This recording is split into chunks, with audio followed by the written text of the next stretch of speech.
यदि आप प्रतियोगी परीक्षा पढ़ते हैं की तैयारी करते हैं या अभी क्लास में भी पढ़ते हैं तो मैथ पे रुचि रखना ज़रूरी है। मैथ से भागिए नहीं।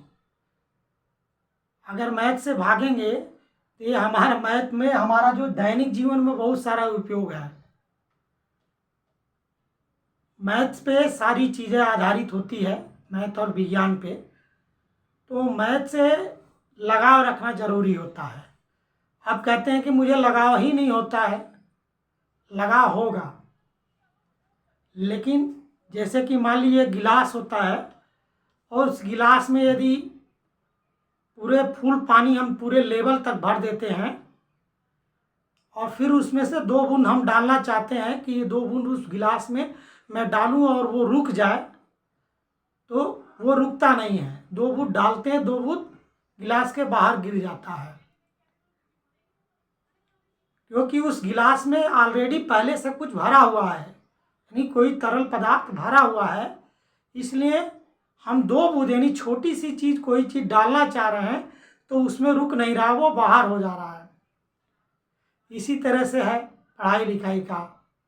यदि मन मस्तिष्क में आप कई चीज़ों का समावेश करके उसको भर दिए हैं तो आप कोई भी सब्जेक्ट पढ़ेंगे, या हिंदी पढ़िए, मैथ पढ़िए, साइंस पढ़िए, तो वो आपका रुकेगा नहीं, आपके दिमाग में रुकता नहीं है, वो बाहर निकल जाता है।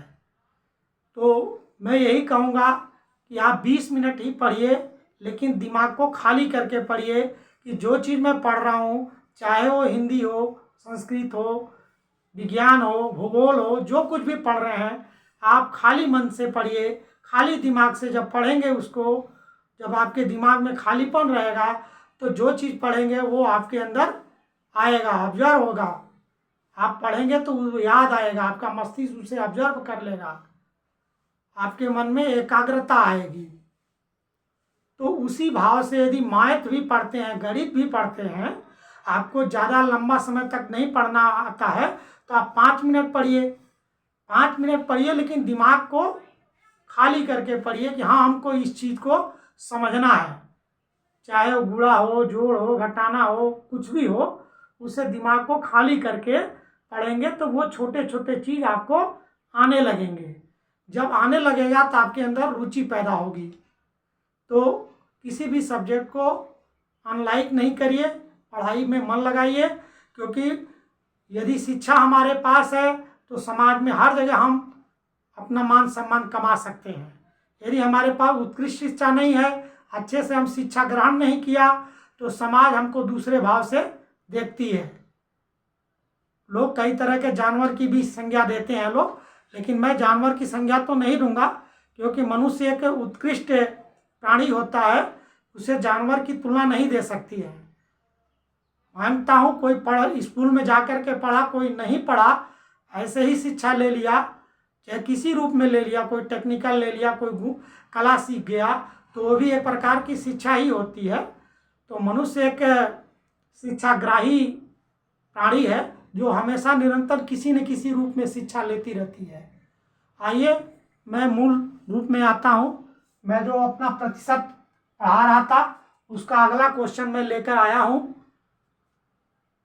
प्रश्न है, संख्या 50 40 से कितने प्रतिशत अधिक है? ये अधिकतर आपके कंपटीशन परीक्षा में इस तरह के प्रश्न पूछे जाते हैं और बहुत इजी है इसका लगाना, लेकिन जो नहीं जानते हैं उसको छोड़ देते हैं, उनका 1 नंबर 2 नंबर वहाँ से नहीं मिलता है, जिससे वो मेरिट में नहीं बनते हैं और मेरिट में पीछे रह जाते हैं। और देखिए कितना इजी है। प्रतिशत का मैंने 2 फार्मूला बताया था आपको पिछले वीडियो में। उसी फार्मूले में ये फार्मूला ये है कि प्रतिशत में वृद्धि, यानी प्रतिशत अधिक है मतलब प्रतिशत में वृद्धि। ये फार्मूला अभी मैंने बताया था पहले वीडियो में।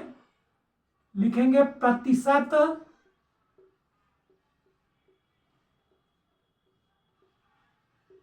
में वृद्धि, ये फार्मूला है। मान में वृद्धि बटा मूल मान गुणा 100, ये फार्मूला है, ये फार्मूला है। अब देखिए कह रहा संख्या 50 40 से कितने प्रतिशत आ गया। मूल हमारा क्या है 40 है और संख्या क्या है 50 है। इसको हम लगाएंगे तो मान में वृद्धि यानी 50 में हम 40 को घटाएंगे तो मान में वृद्धि मालूम हो जाएगा। यानी 50 40 से कितना अधिक है ये मालूम होगा जब 50 में 40 को घटाएंगे। अब मूल मान क्या था 40 है गुणा 100, हमने इसको लिख दिया, इस फार्मूले पर रख दिया। अब देखिए 50 में से जब 40 घटाएंगे तो क्या बचेगा 10 बटा 40 गुना 100, यह हो गया। चाहे तो आप इस 0 से 0 काट सकते हैं और जब 100 में हम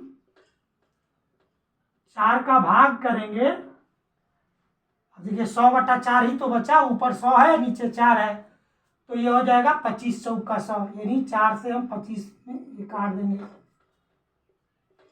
यानी क्या आया 25, यही प्रतिशत वृद्धि हो गया, यही इसका आंसर हो गया।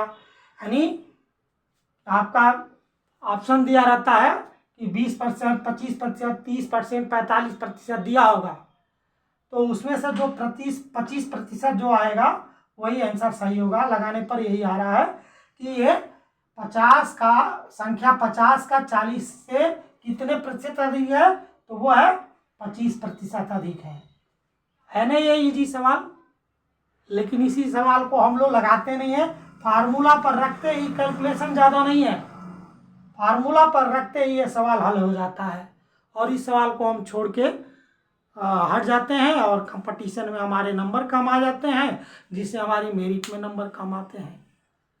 इसी तरह अब मैं आपको दूसरा सवाल दूंगा आपको लगाने के लिए, इसी के रूप में आप लगाइएगा। मैं ये संख्या केवल बदल देता हूँ, वो आप लगा करके हमें बताइएगा। सेम सवाल है, सेम फार्मूले पर लगेगा। आप दूसरा सवाल आपको होमवर्क के रूप में दे रहा हूँ, आप लगाइए। अगर ये सवाल आप लगा लेंगे तो आपके अंदर एक अलग से ऊर्जा उत्पन्न होगी कि हाँ मैं इस सवाल को लगा पा रहा हूँ और मैं जो पढ़ा रहा हूँ आपके मन में समझ में आ गया। इसको बनाइएगा। मैं संख्या देता हूँ 60 का 30, संख्या 60 और 30 से कितने प्रतिशत अधिक है। केवल यहाँ मैंने 2 रूपांतरण दे दिया, यहाँ कुछ भी आप लिख करके लगाएंगे तो वो सवाल लग जाएगा।